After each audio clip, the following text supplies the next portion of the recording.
Welcome back. You're watching WION World is One. I'm Shivan Janna. This is Speed News. Let's start.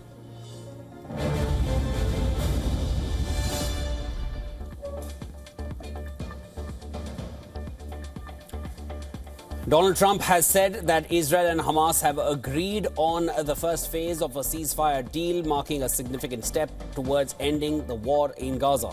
According to Trump, the deal involves the release of all hostages and Israel's withdrawal to an agreed-upon line, paving the way for a strong, durable and everlasting peace. Hamas confirmed the agreement, calling for an end to the war, withdrawal of Israeli forces, exchange of prisoners and entry of aid. The agreement, brokered by Qatar, Egypt and the US, aims to halt the devastating conflict that has killed thousands and left Gaza in ruins.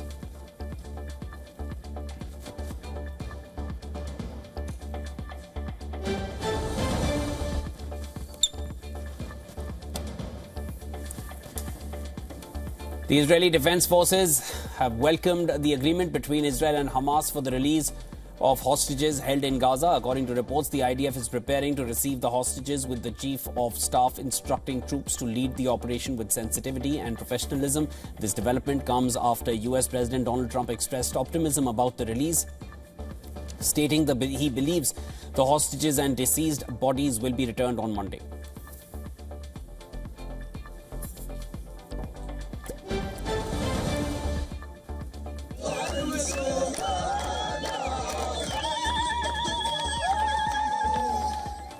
In Gaza, Palestinians filled the streets near Nasser Hospital in Khan Yunis, cheering and dancing during the early hours after Israel and Hamas signed off on the first phase of ceasefire deal to end the war in Gaza.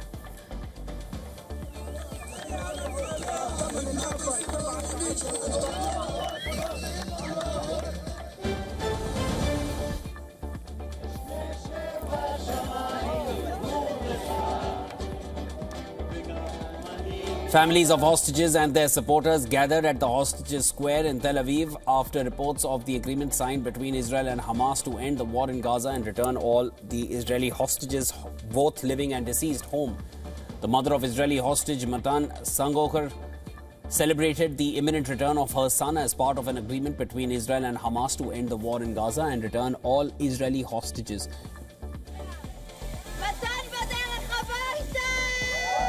Video released by the Hostage and Missing Families Forum showed relatives of hostages with US Commerce Secretary Howard Lutnick speaking on the phone with President Trump. The people cheered as Trump told them that the hostages would be released on Monday. Thank you so much. Blessed be the peacemaker.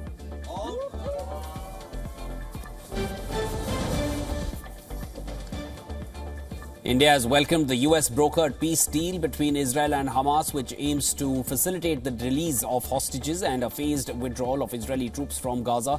Indian Prime Minister Modi has expressed hope that the agreement will pave the way for lasting peace in the war-torn region.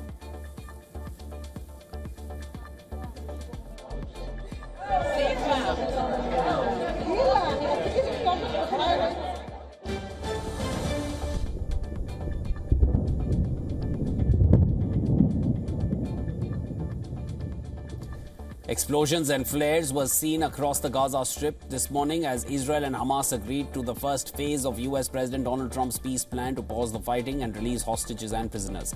Hamas has called on mediators to ensure that Israel implements all the provisions of the deal without delay in implementation.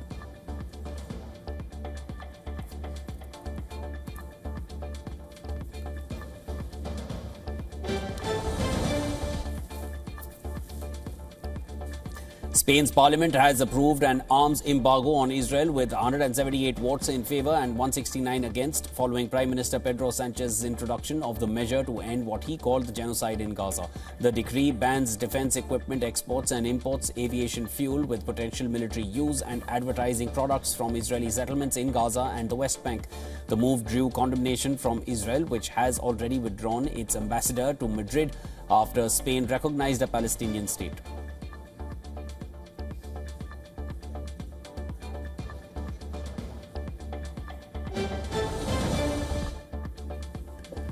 Russia has reported conducting strikes on multiple fronts, claiming to have taken control of one settlement in Zaporizhia region, while Ukraine said that its counter-offensives have yielded results.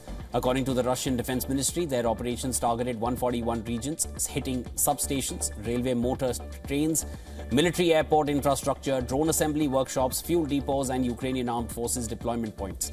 Meanwhile, Ukraine's general staff reported 200 combat encounters along the front lines, with their air force and artillery striking Russian personnel and equipment concentrations. Zelensky's stated that their forces are launching counter-attacks while defending against Russian advances.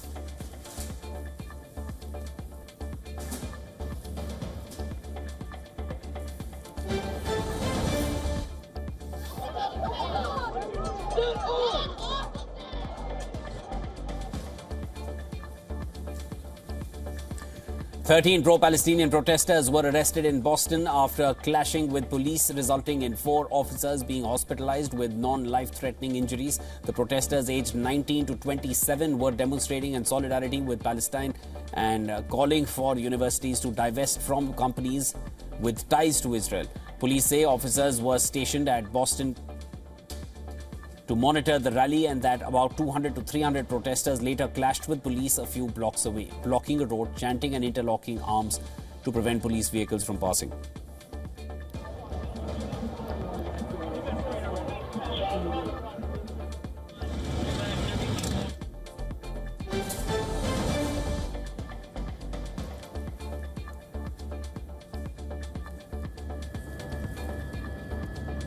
A large group of demonstrators marched through downtown Chicago protesting President Trump's deployment of federal troops to the area.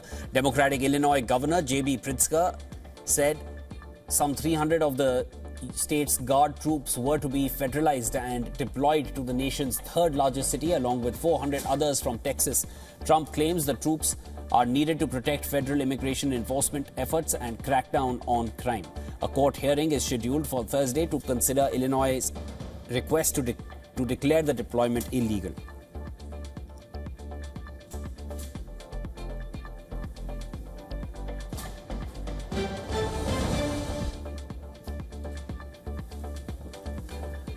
Germany's parliament repealed a fast-track citizenship law that let well-integrated immigrants apply after 3 years instead of 5, highlighting the soaring public mood towards immigration in the country. The vote passed with ease. In total, 450 members of the lower house of parliament voted in favour, 134 opposed and 2 abstained.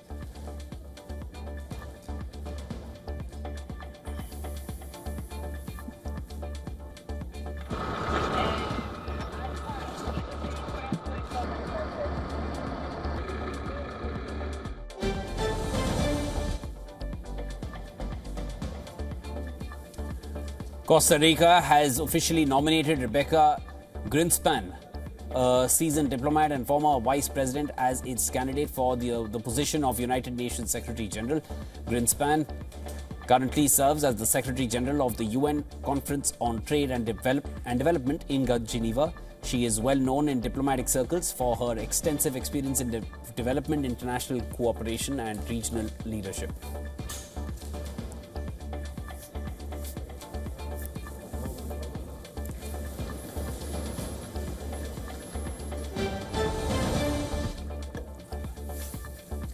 Ecuadorian President Daniel Noboa has said that he would continue his work undeterred during a youth event a day after motorcade was attacked by protesters with rocks, cracking windows as the vehicles sped by in a rural town. The government has called the incident an assassination attempt, while indigenous groups who launched the roadblock blamed the government for violence breaking out, claiming the police and military attacked protesters.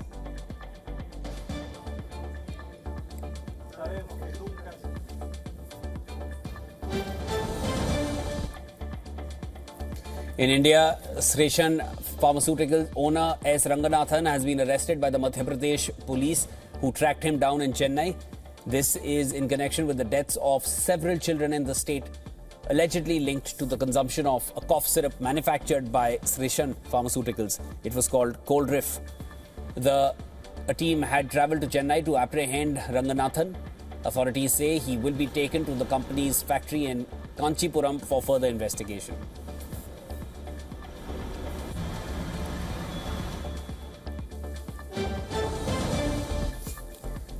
Madagascar's President Andry Rajoelina held a public meeting at the presidential palace where he listened to complaints from citizens. This comes as a youth-led movement held nearly 2 weeks of anti-government protests in Madagascar called for fresh strikes and demonstrations. Rajoelina sacked his entire government last week and appointed an army general as prime minister on Monday, calling a public meeting at the presidential palace. The meeting was snubbed by the Gen Z movement that is leading these protests, which were sparked by anger over frequent power and water cuts.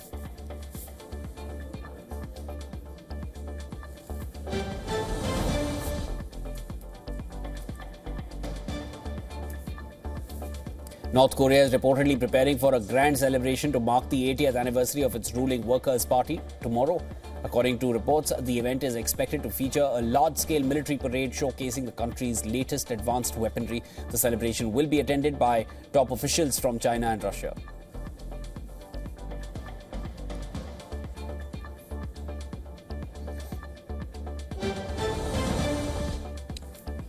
Royal Mail is celebrating the 90th anniversary of Monopoly with a special set of 10 stamps featuring iconic moments from the game.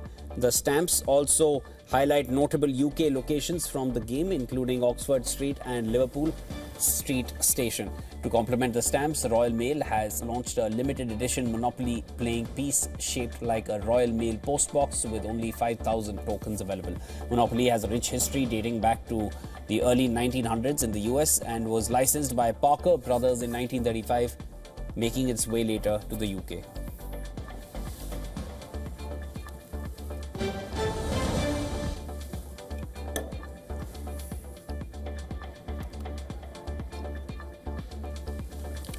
New York City has filed a new lawsuit against Meta, Google, Snapchat and TikTok, accusing them of fueling mental health crisis among children by designing addictive platforms.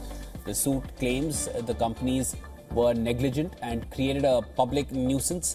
The city joins more than 2,000 similar cases consolidated in federal court in Oakland, California. The complaint cites city data showing that over 77% of high school students and more than 82% of girls admitted to spending 3 or more hours a day on screens. That led to lost sleep and chronic absences. Officials also linked social media to dangerous online trends like subway surfing, where riders cling to or even stand on moving trains. Police say the stunt has already claimed 16 lives.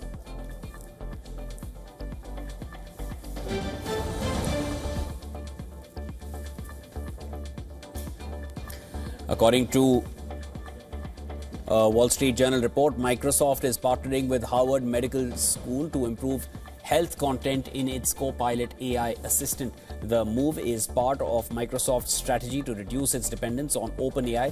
Copilot currently uses OpenAI models across Word, Outlook, and other products. Microsoft has also begun using Anthropic's Claude and is developing its own AI models. The company's vice president of health said the goal is for Copilot to provide answers closer to what users might receive from a medical professional rather than a generic AI response.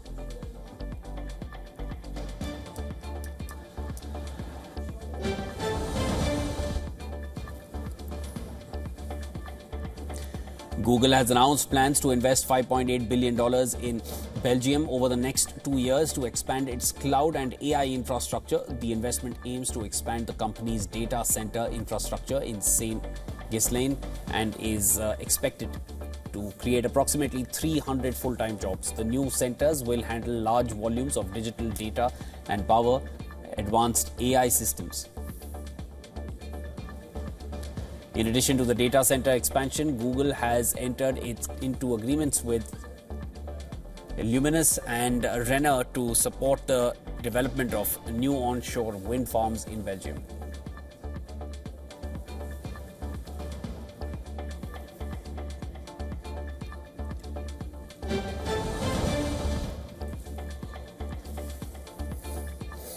At the Global FinTech Fest 2025, Reserve Bank of India Governor Sanjay Malhotra warned that digital frauds are rising and becoming a serious concern for users and fintech companies. Malhotra officially launched the Unified Lending Interface, which is a new digital public sector initiative to streamline credit delivery. The RBI governor hailed ULI as a landmark step in data integration and said that it will be able to bridge the credit delivery gap.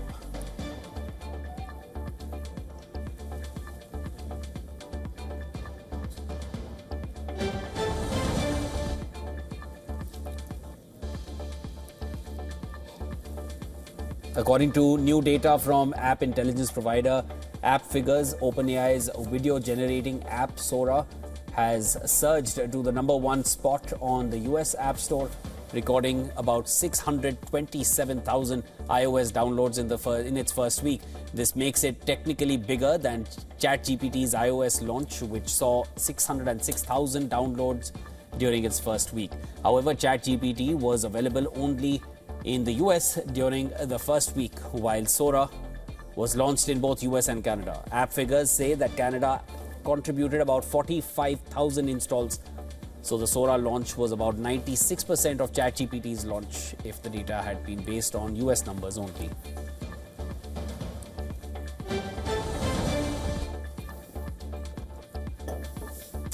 Elon Musk and X Corp have reached a settlement in a lawsuit filed by 4 former top Twitter executives. The plaintiffs claimed that they were owed $128 million in severance pay after Musk's 2022 acquisition of the company,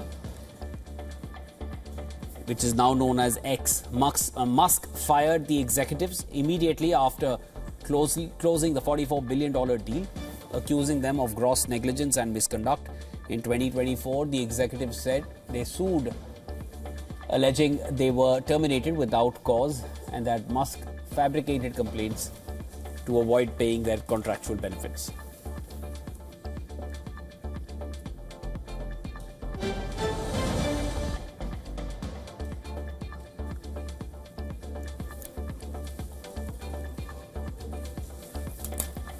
The Japanese yen slid to a near 8-month low this week, weighed down by political uncertainty and expectations of loose fiscal policy under new LDP leader Sanai Takichi. Against the dollar, the yen touched 153 before recovering slightly. It's down over 3% for the week, its worst performance since September last year.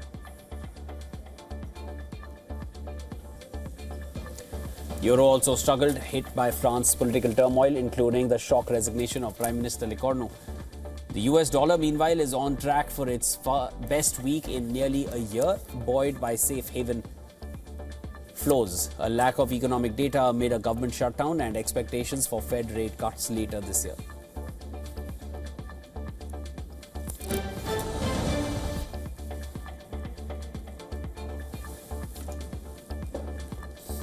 Asian markets surged on Thursday, powered by renewed AI hype and strong inflows into tech stocks. Japan's Nikkei jumped 1.4%, while Taiwan hit a fresh record, and China's blue chips added 0.4% after a holiday break. The S&P 500 and Nasdaq closed at record highs, driven by strong earnings expectations in tech, led by Nvidia and Apple.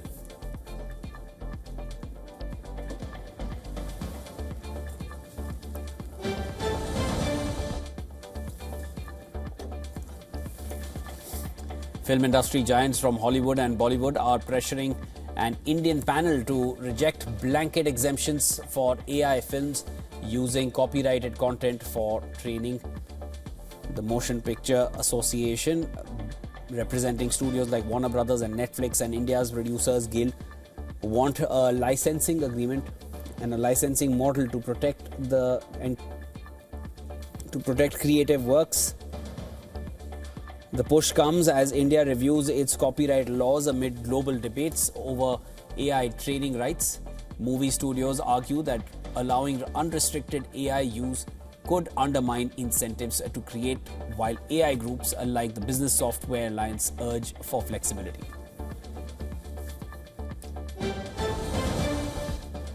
Beth Mooney rescued 7-time champions Australia from one of the biggest upsets in World Cup history with a composed and match-defining knock.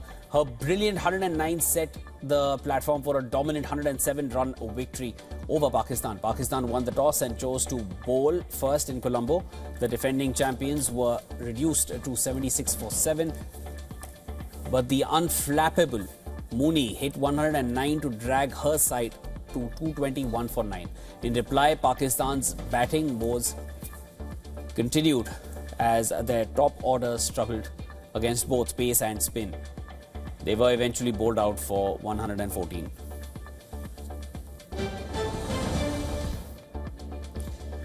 Popular Indian studio Yashraj Films, well known for its 3 films deal with actors, has now signed a 3 films deal with the UK Prime Minister. Keir Starmer has announced that Yashraj Films will bring 3 major film productions to the United Kingdom, starting in early 2026. The move is a significant win for the UK economy.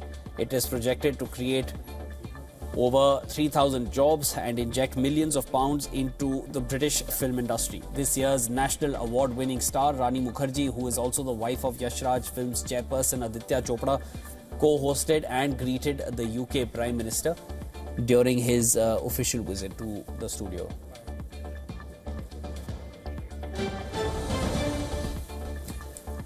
Fans of high fashion and iconic cinema rejoiced this week as stars Anne Hathaway, Stanley Tucci and Emily Blunt, they were spotted filming scenes for the highly anticipated sequel The Devil Wears Prada 2. On the stylish sets of Milan, the glamorous on-set sightings confirmed that the follow-up to the 2006 cult classic is deep into production. Hathaway has reprised her role as Andy Sachs, and Blunt returning as the famously fastidious Emily Charlton. Tucci, who plays the beloved Nigel, was also seen on the sets.